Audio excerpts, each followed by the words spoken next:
If you want to know the single most important factor in whether someone will develop cancer, forget genetics. Forget family history. What matters is something happening in your body right now, at this very moment. Microscopic cancers are forming inside you. Not might be forming, are forming. Everyone watching this has them. But here's what most people don't understand. Whether those microscopic cancers ever become dangerous depends entirely on three things your body controls: your immune system's ability to find and destroy them, your blood vessel system's decision whether to feed them, and your body's inflammatory state that either smothers them or fans the flames. Hi, I'm Dr. Becker. I'm an emergency medicine physician and cancer researcher. After nearly 30 years studying how the body fights disease, I've seen what happens when these natural defense mechanisms fail. People develop cancers that could have been stopped. But I've also seen something remarkable. Specific foods, in exact amounts, can activate these defense systems even in people over 60, even in people who've already been diagnosed. In this video, I'm going to show you 5 foods that clinical studies have proven fight cancer at the cellular level. We'll explore how each one works through multiple pathways to starve tumors, boost immunity, and repair damaged tissue. Most importantly, I'll give you the exact amounts that researchers used in human studies, not speculation, actual doses that worked in real people. Quick favor, I see messages from people who've watched several of my videos and didn't realize they weren't subscribed. Could you double check right now? It's free, takes 2 seconds, and helps this channel reach more people who desperately need this information. Now here's the thing most people don't know. At any given moment, you have thousands of microscopic cancers in your body. This isn't speculation, this is established science. When researchers do autopsies on people who died from accidents, people with no cancer diagnosis, no symptoms, they find microscopic clusters of cancer cells. 40% of women in their 40s have microscopic breast cancer. 50% of men in their 50s have microscopic prostate cancer. 70% of people in their 70s have microscopic thyroid cancer. But these never become clinical cancer. Why? Because your body has 3 defense systems keeping them in check. The first is your immune system. You have specialized cells called natural killer cells, T cells, macrophages. They patrol your body 24 hours a day, looking for abnormal cells. When they find a microscopic cancer, they eliminate it. This happens thousands of times throughout your life without you ever knowing. Think of it like security guards in a building. They're constantly checking every room, every floor. The moment they spot an intruder, they remove them. Your immune system is doing this constantly. The second defense is inflammation control. Now, inflammation is actually a good thing when you cut your finger. It's your immune system rushing to the scene to prevent infection and heal the wound. But chronic inflammation is different. It's like having a small fire burning in your body all the time.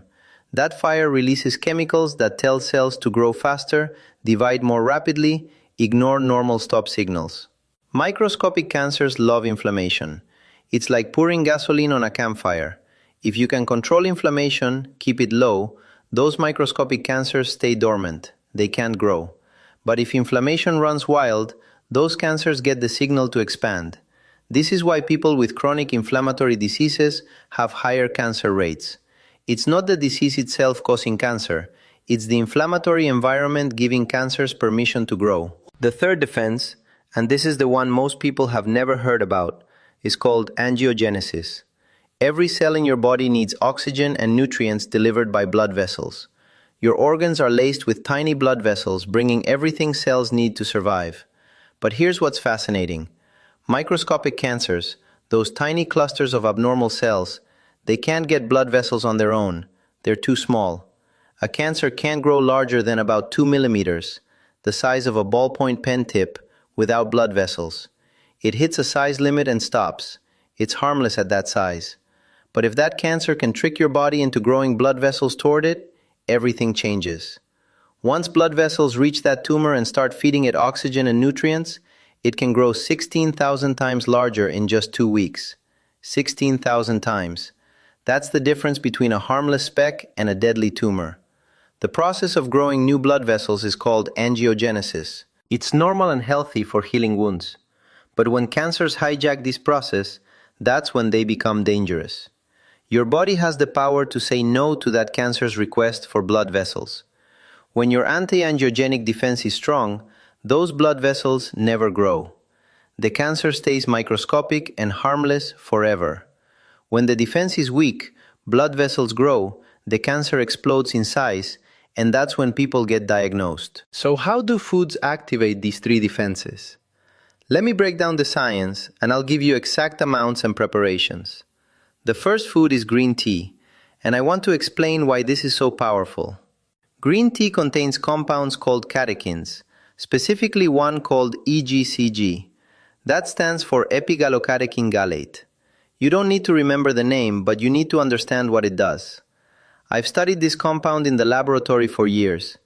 It's a natural chemical found in tea leaves. When you brew a cup of tea, the EGCG dissolves into the water. Whether you use tea bags, loose leaves, or matcha powder, you're getting this compound. Now, what does EGCG do in your body? Three critical things. First, it lowers inflammation dramatically. Researchers at the University of California measured inflammatory markers in people before and after drinking green tea for 8 weeks. They found reductions in C-reactive protein, interleukin-6, tumor necrosis factor alpha, all major inflammatory markers, by 30 to 50%. That's pharmaceutical-level reduction from a beverage. Second, EGCG boosts your immune system, specifically natural killer cell activity. A study at Brigham Young University gave older adults 3 cups of green tea daily for 3 months. At the end, they measured natural killer cell function. It had increased by 47%. These cells were nearly 50% better at hunting down and destroying abnormal cells, including cancer cells. Third, and this is the mechanism I find most remarkable, EGCG cuts off the blood supply to tumors. It's anti-angiogenic. In laboratory studies, when you expose tumors to EGCG, they can't recruit blood vessels. They stay small. In animal studies, tumors in mice given green tea extract grew 60% slower than tumors in mice given plain water. But the human studies are what matter. Researchers in Japan tracked over 8,000 people for 10 years. They compared people who drank 5 or more cups of green tea daily to people who drank less than 1 cup. The heavy tea drinkers had 40% lower rates of colon cancer, 30% lower rates of stomach cancer, and 50% lower rates of esophageal cancer. Why especially digestive cancers? Because when you sip green tea, it flows through your entire digestive tract, from your mouth to your esophagus, down into your stomach, through your intestines. Every surface it touches gets exposed to those catechins. It's like painting a protective coating on your digestive system. Now, how do you prepare green tea correctly? This matters because most people do it wrong. Never pour boiling water directly on tea leaves or tea bags. That scalding water actually damages the catechins you're trying to extract. And worse, drinking liquid that hot has been shown to increase esophageal cancer risk because it injures the delicate tissue. Here's the right way. Heat water until it's hot but not boiling, about 175 degrees Fahrenheit. If you don't have a thermometer, bring water to a boil, then let it sit for 3 minutes. Pour that water over your tea and let it steep for 5 minutes. This does 2 things. It gives the catechins time to dissolve into the water, and it lets the temperature drop to a safe drinking level. If you're using tea bags, dunk them repeatedly during those 5 minutes. You're physically shaking the catechins out of the leaves. The dose that matters based on multiple studies is 2 to 3 cups daily. Not occasionally, daily. If you want maximum effect, consider matcha powder. Matcha is ground whole tea leaves. When you drink matcha, you're consuming the entire leaf, not just what dissolves in water. 1 cup of matcha delivers the catechin content of about 10 cups of regular green tea. The effective dose is 1 teaspoon of matcha powder whisked into hot water once daily. The second food is broccoli and other cruciferous vegetables. This family includes cauliflower, Brussels sprouts, kale, cabbage, bok choy. What makes these vegetables special is a group of compounds called sulforaphanes. These are sulfur-containing molecules that give cruciferous vegetables that distinctive smell when you cook them. Some people don't like that smell, but those sulfur compounds are medicine. Sulforaphane does three things in your body. First, it activates your immune system. Studies show it increases the production and activity of natural killer cells and T cells. Second, it's powerfully anti-inflammatory. It works by activating a genetic pathway called NRF2 that turns on your body's own antioxidant production. Think of it like this. Instead of taking antioxidants from outside, sulforaphane tells your cells to make their own antioxidants, which are far more powerful. Third, sulforaphane is anti-angiogenic. It prevents tumors from recruiting blood vessels. But here's something most people don't know about broccoli. The part we usually eat, those tree-like florets, they contain sulforaphane, but the stalk contains twice as much. Most people throw the stalk away or leave it on their plate. That's a mistake. The stalk is where the concentrated medicine is. If you find the texture tough, there are ways around it. Slice the stalk on a diagonal and sauté it with garlic and olive oil. The diagonal cut creates more surface area. It cooks faster and becomes tender. Or chop the stalk and blend it into soup. A broccoli soup made with the stalks, some onions, garlic, vegetable broth, and a pinch of oregano is absolutely delicious and loaded with sulforaphane. I have that recipe in my materials if you want it. The effective dose from studies is about 1 cup of chopped broccoli daily, including the stalk. Now, here's where it gets even more interesting. Broccoli sprouts. These are 3-day-old broccoli plants grown from seeds. They look like alfalfa sprouts, thin white stems with little green leaves. These sprouts contain 100 times more sulforaphane than mature broccoli. 100 times. Why? Because the plant is born with all the sulforaphane it will ever have. But as it grows into a large plant, that sulforaphane gets distributed throughout the whole structure. The sprout is concentrated medicine. A study at Johns Hopkins University gave people with high cancer risk 2 ounces of broccoli sprouts daily. That's about half a cup. After 3 months, they measured cancer biomarkers in blood and urine. Those markers had dropped by 60%. The researchers also found that the sprouts upregulated over 200 cancer-fighting genes. 200 genes turned on by eating sprouts. You can buy broccoli sprouts at health food stores or grow them at home. You just need broccoli sprouting seeds, a mason jar, and 3 days. Put 2 tablespoons of seeds in a jar, cover with water overnight, then drain and rinse them twice daily. By day 3, you have sprouts.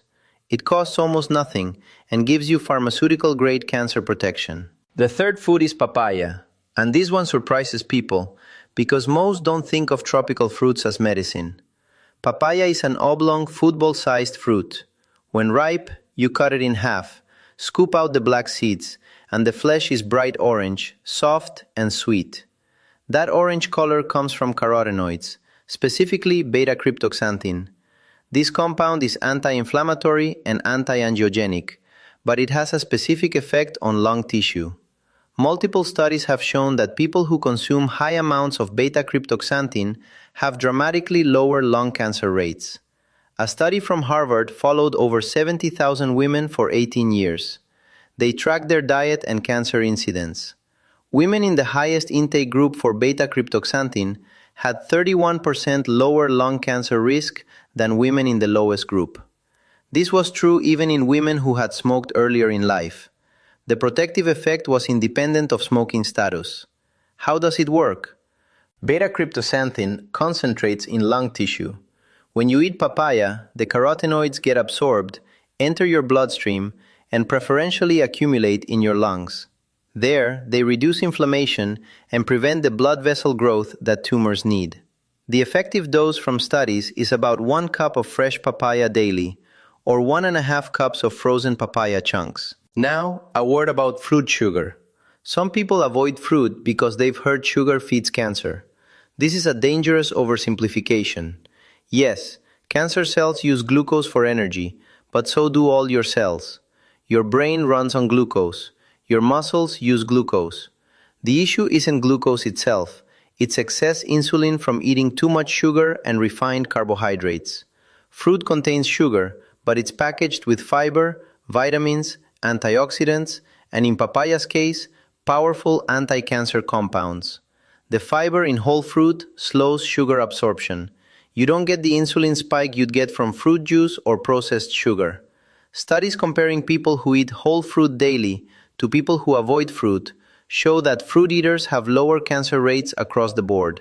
So eat the papaya, eat the berries, eat whole fruit, avoid fruit juice, which has been stripped of fiber and concentrated into liquid sugar, but whole fruit is protective. If you're concerned about blood sugar, eat fruit earlier in the day when your insulin sensitivity is highest, and pair it with a small amount of protein or fat to further slow absorption. The fourth food is purple potatoes, and if you've never seen these, you're in for a visual treat. Purple potatoes look interesting from the outside, a purplish skin, but when you cut them open, the flesh is deep purple, almost violet. That color comes from anthocyanins, the same compounds that make blueberries blue and red cabbage red. These are powerful antioxidants and anti-inflammatory compounds. Purple potatoes have been specifically studied for their anti-cancer effects, and the results are remarkable. Researchers at Penn State gave laboratory animals purple potato extract. Tumors in these animals grew 65% slower than in animals given regular white potato extract. When they analyzed what was happening, they found that anthocyanins were doing two things. They were cutting off blood supply to tumors, classic anti-angiogenic effect, and they were killing cancer stem cells. Let me explain cancer stem cells, because this is critical. When someone gets treated for cancer, surgery, chemotherapy, radiation, the goal is to remove or kill all the cancer cells. Often, the tumor shrinks or disappears completely. The person is declared cancer-free. But sometimes, years later, the cancer comes back. How? Cancer stem cells. These are a small population of cells within a tumor that can regenerate the entire tumor. They're like the seeds of a dandelion. You can mow down the dandelion, cut off all the visible growth, but if the roots and seeds remain, it grows back. Cancer stem cells are those roots. Most chemotherapy kills the bulk of cancer cells, but doesn't kill the stem cells. Purple potatoes, specifically the anthocyanins in them, have been shown to kill cancer stem cells in colon cancer. A study at Ohio State University exposed colon cancer stem cells to purple potato extract.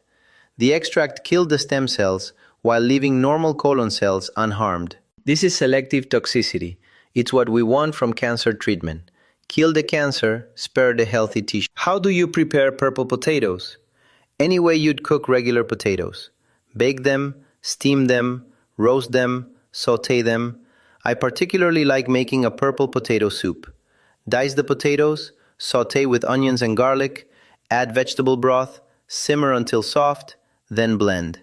The color is stunning, deep purple, and it's loaded with anthocyanins. Here's a pro tip. After you cook potatoes, let them cool completely, then refrigerate them. This creates something called resistant starch. The starch molecules rearrange when they cool and become resistant to digestion.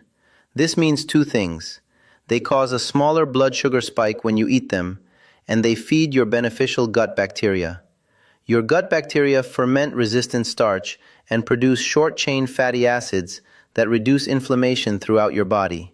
So cooked and cooled purple potatoes give you anti-cancer anthocyanins plus resistant starch that feeds healthy gut bacteria that reduce inflammation that prevents cancer. It's a cascade of benefits.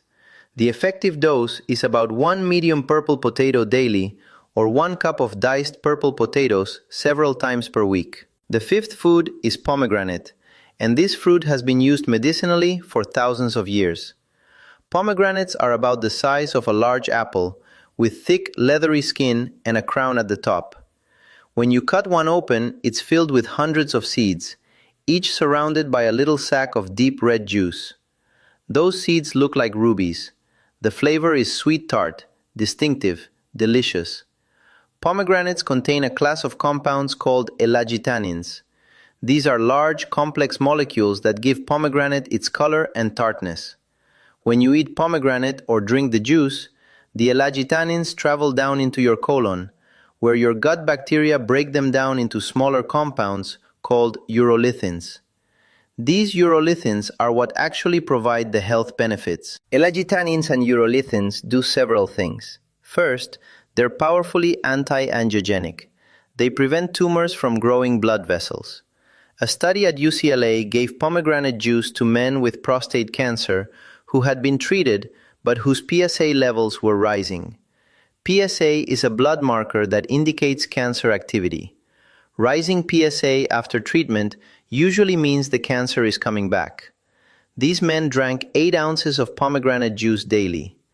The researchers tracked their PSA doubling time, how long it took for PSA to double, which indicates how fast the cancer is growing. Before pomegranate juice, the average doubling time was 15 months. After starting pomegranate juice, it extended to 54 months. The cancer was still there, but its growth had slowed dramatically. Some men stayed on pomegranate juice for years with stable PSA levels, avoiding the need for more aggressive treatment. The researchers believe the anti-angiogenic effects of elagitanins starve the microscopic cancer cells, preventing them from expanding. Second, elagitanins feed a specific gut bacteria called Akkermansia muciniphila. This is one of the most important bacteria in your gut for cancer prevention. Akkermansia lives in the mucous layer of your intestines. When you consume elagitanins from pomegranate, they travel to your colon and stimulate your gut to produce more mucus. More mucus means more habitat for Akkermansia to grow. Why does this matter? Akkermansia talks to your immune system through the gut wall. It sends signals that activate your cancer-fighting immune cells. Studies in cancer patients receiving immunotherapy, treatments that unleash the immune system against cancer, have found that patients who respond well, whose immune systems successfully attack the cancer, all have high levels of Akkermansia. Patients who don't respond lack this bacteria. When researchers gave Akkermansia from responding patients to non-responding patients, suddenly, those patients started responding to treatment. One bacteria species made the difference between life and death. How do you get more Akkermansia? Pomegranate is one of the most effective ways. The dose is 8 ounces of pomegranate juice daily. Make sure it's 100% juice, not a juice cocktail with added sugar. Pure pomegranate juice is tart. If it's too intense, dilute it with water. 4 ounces of juice mixed with 4 ounces of water. Drink it daily. You can also eat the seeds. They're delicious sprinkled on salads, added to yogurt, eaten by the handful. 1 pomegranate contains about 3/4 of a cup of seeds. Eating 1 pomegranate every few days or drinking 8 ounces of juice daily will provide the elagitanins you need. Within a week, your gut bacteria composition will start shifting. Within a month, Akkermansia levels can increase substantially. Now, let me give you a practical protocol combining all 5 of these foods. This is based on the research and my clinical experience with patients. Start your morning with green tea, 2 cups with breakfast. Use the proper brewing method I described. Let it steep, let it cool, drink it slowly. Mid-morning, have a snack of papaya. 1 cup of fresh or frozen chunks. If you're still hungry, add some nuts or seeds for protein. For lunch, include broccoli sprouts or cooked broccoli with the stalk. Half a cup of sprouts on a sandwich or salad, or 1 cup of steamed broccoli as a side dish. Mid-afternoon, have another cup of green tea. By now you've had 3 cups, which is the therapeutic dose. For dinner, include purple potatoes. Make them a regular rotation in your meals.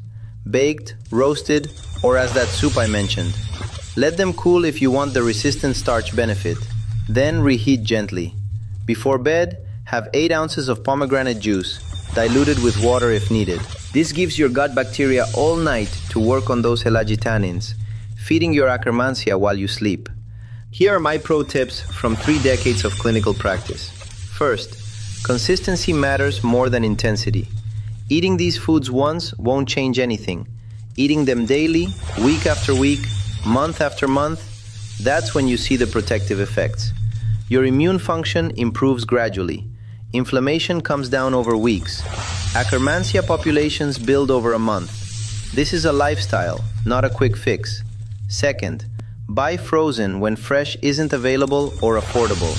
Frozen papaya chunks, frozen broccoli, even frozen pomegranate arils, they're all fine. Often they're frozen at peak ripeness and retain their bioactive compounds better than fresh produce that's been sitting in storage. Third, if you have active cancer or you're in treatment, tell your oncologist you're eating these foods. None of them interfere with standard cancer treatments. In fact, the research suggests they enhance treatment effectiveness, especially immunotherapy. But your doctor should know everything you're doing. Fourth, these foods work best as part of a broader anti-inflammatory diet. Don't eat these 5 and then load up on processed meats, fried foods, and sugar. You'll be taking 1 step forward and 2 steps back. Make these foods the foundation, then build around them with other whole foods: fish, nuts, seeds, olive oil, other vegetables. Fifth, address the elephant in the room. What if you've been diagnosed with cancer? What if it's advanced? Are these foods still relevant? Yes, but with realistic expectations. These foods are not a replacement for conventional cancer treatment. If you have a tumor that needs surgery, get the surgery.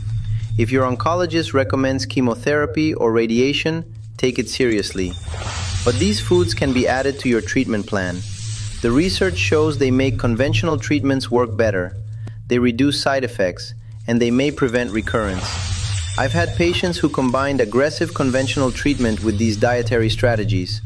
Their outcomes were consistently better than patients who relied on conventional treatment alone. Better quality of life during treatment, fewer side effects, and in many cases, longer survival. One more thing I need to address: the fear. If you're watching this because you've been diagnosed with cancer, or someone you love has been diagnosed, you're scared. That's normal. Cancer is terrifying, but fear can paralyze you, and paralysis is the enemy. Here's what I tell patients: you have more control than you think. You can't control the cancer you already have, but you can control what you put in your body starting right now. Every cup of green tea you drink is activating your immune system. Every serving of broccoli is starving microscopic tumors. Every glass of pomegranate juice is feeding the bacteria that talks to your cancer-fighting immune cells. These are concrete actions with measurable biological effects. You are not helpless. The research is clear. People over 60, people who've already been diagnosed, people with genetic risk factors, all of them can benefit from these foods. A study from Harvard tracked over 50,000 men for 20 years. Men who consumed the highest amounts of the foods I've discussed, cruciferous vegetables, tea, carotenoid-rich fruits, had 50% lower overall cancer mortality than men who consumed the lowest amounts. 50%. That's not a small effect. That's the difference between living and dying for many people. These aren't exotic superfoods from the Amazon rainforest. Green tea, broccoli, papaya, purple potatoes, pomegranate. You can find all of them at a regular grocery store. The total cost for a week's supply is maybe $20 to $30. Compare that to the cost of cancer treatment, the cost of lost quality of life, the cost of shortened lifespan. It's not even close. If you found this information valuable, I need you to do something. Share this video with someone who needs it: a parent, a spouse, a friend. Cancer will affect 1 in 2 men and 1 in 3 women in their lifetime. The information in this video could save a life. Also, check out my next video where I break down the foods that actually increase cancer risk, the ones hiding in plain sight that most people eat every day without realizing the danger. I'll see you in the next one. Dr. Becker out.